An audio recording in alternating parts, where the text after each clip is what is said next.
Dysfunctional Vet. These are two different compasses. Now I have a third one that I've been carrying with me since I went to infantry school. It was a 2-week refresher course, and I forget what year it was. It was after Desert Storm, but I don't remember exactly when. This is a EYE SKEY Iskey, I guess that's how it's pronounced. It has a viewing prism here so that you can read the needle. You can set it up. You can get a line of sight, and then you can read the thing. It's made to be hand carried. It has an incredibly readable face. The bezel works fantastic. It's smooth, it's clean.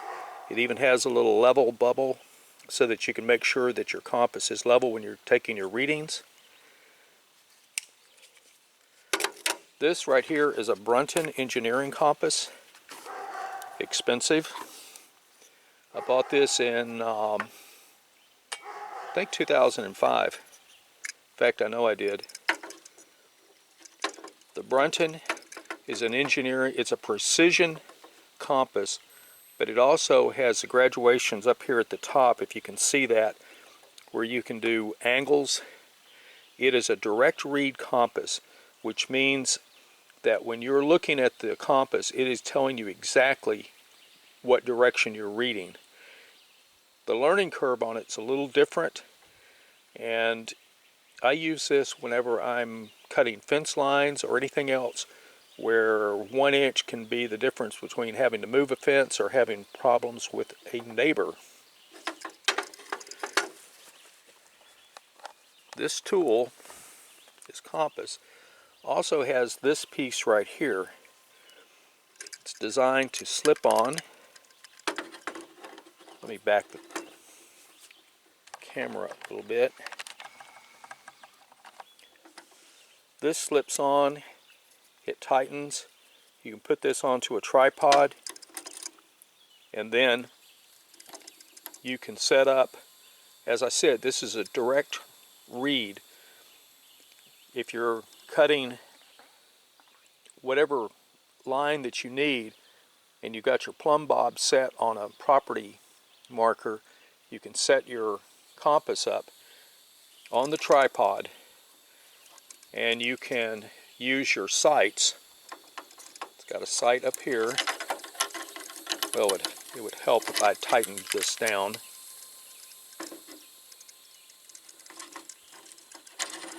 You have a sight up here and you have a sight right here. And you can have somebody walk down and set pin flags or flagging if you're in trees and you're cutting a line. And this keeps you on your property as you're working.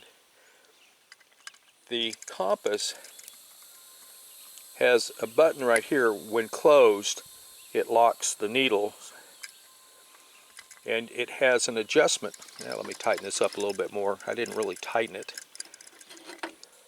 It has an adjustment screw right here, so you can adjust this inside azimuth ring and get it exactly for your declination.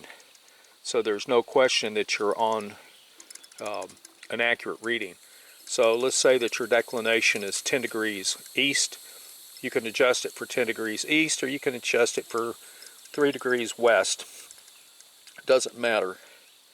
It has 2 levels on the inside so that you can precisely get this thing aligned and you can cut your line bearings.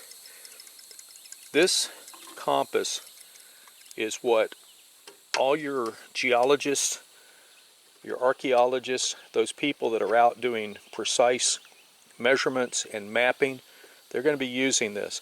Now there are knockoffs on Amazon that are probably in the same quality as this for about 35 bucks. So if you wanted to get one, you could do that. This holder for this compass comes from Brunton, and it ain't cheap. And I'm going to tell you that you could make one without a lot of problems. You just need to make sure that you use a non-ferrous material so that you don't affect it. And also make sure that when you set your compass up for doing any type of measurements and stuff, that there's no ferrous material around it that would affect it or adjust for that. There is what's called a compass prover, and that's where you set up a block of concrete that has a wall along one side of it, and you put your compass on it, and if your compass lines up perfectly with magnetic north, then you're good.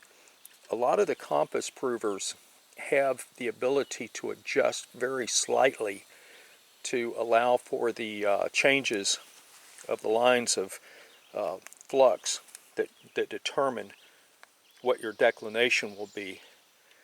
The really expensive ones, which probably cost about $6 to make, and you can make them yourself, they're going to have the ability to adjust a few degrees so that as lines of flux change, you can adjust your deviation to match.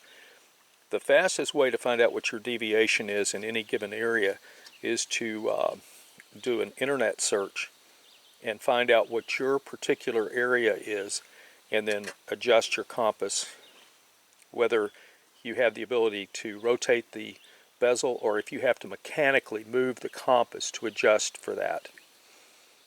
Dysfunctional Vet out.